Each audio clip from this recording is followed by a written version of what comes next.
dans le prochain épisode de Demain nous appartient.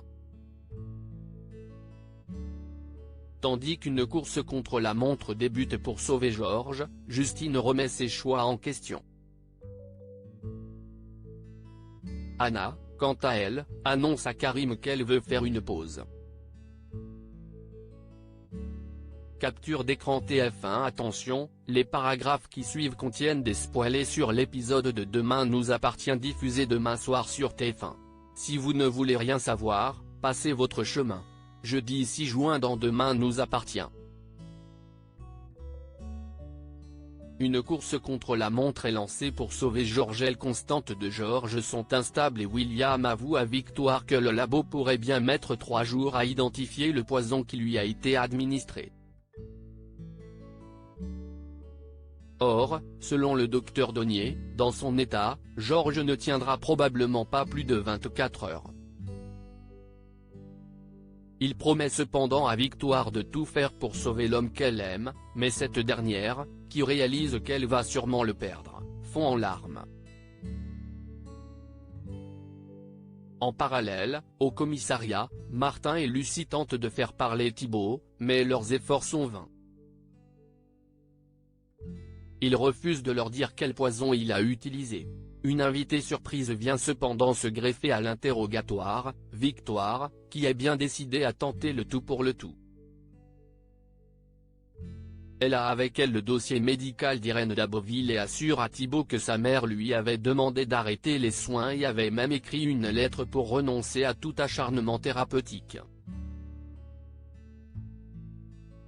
Mais évidemment, Thibault pense que Victoire ment et fait remarquer que personne ne lui a demandé son avis dans cette histoire. Victoire retourne ensuite au chevet de Georges et ce dernier finit par se réveiller. Mais il se plaint rapidement de maux de tête et d'une vision floue, et finit par sombrer dans le coma. De leur côté, Martin et Lucie continuent de mettre la pression à Thibault, et Lucie perd à nouveau pied. En effet, dans un élan d'énervement, elle étrangle Thibault pour le forcer à parler, et Martin est obligé d'intervenir pour la raisonner.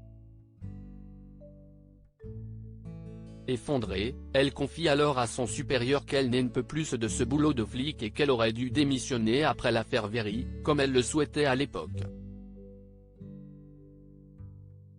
À l'hôpital, William discute du cas de Georges avec Samuel, et ce dernier se souvient d'une patiente SDF qu'il avait soignée à l'époque lorsqu'ils travaillaient ensemble à la Pitié-Salpêtrière et qui présentait les mêmes symptômes que Georges.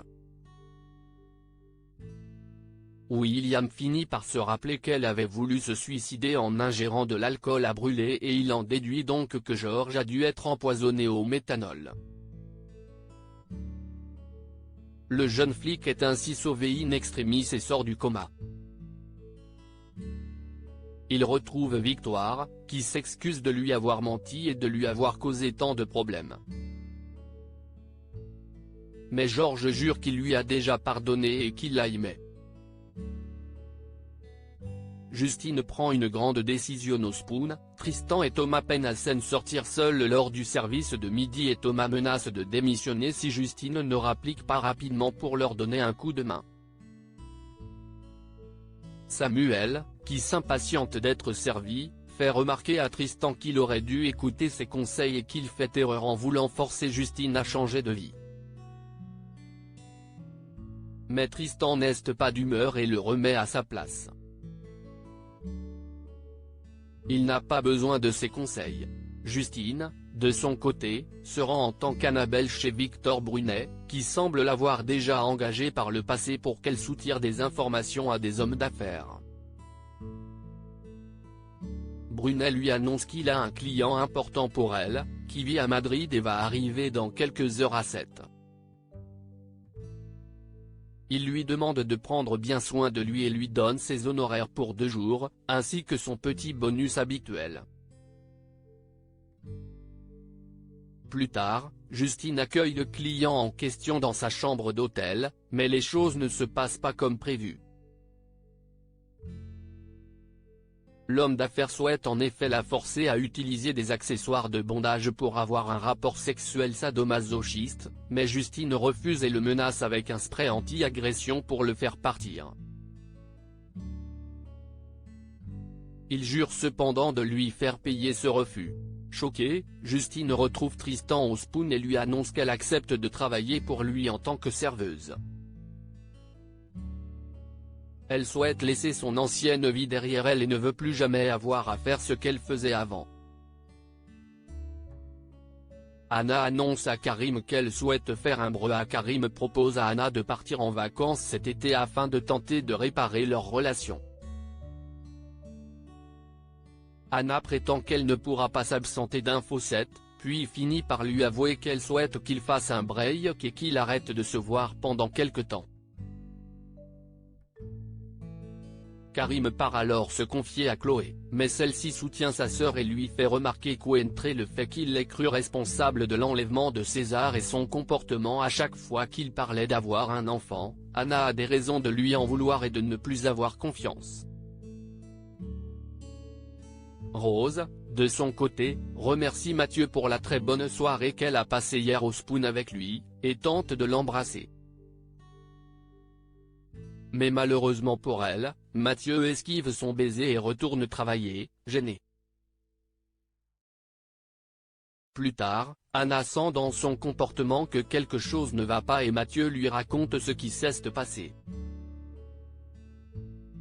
Il jure qu'il ne s'y attendait pas et Anna, amusée, lui demande comment il a fait pour ne pas remarquer que Rose le dévorait des yeux en permanence.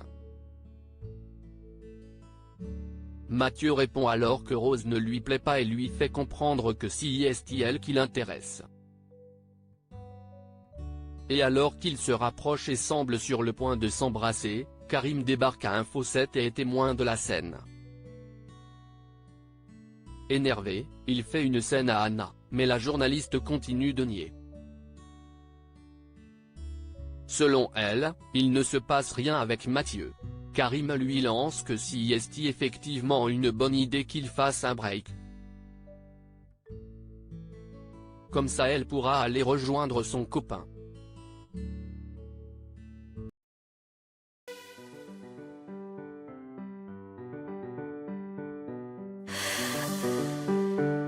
The man I love just had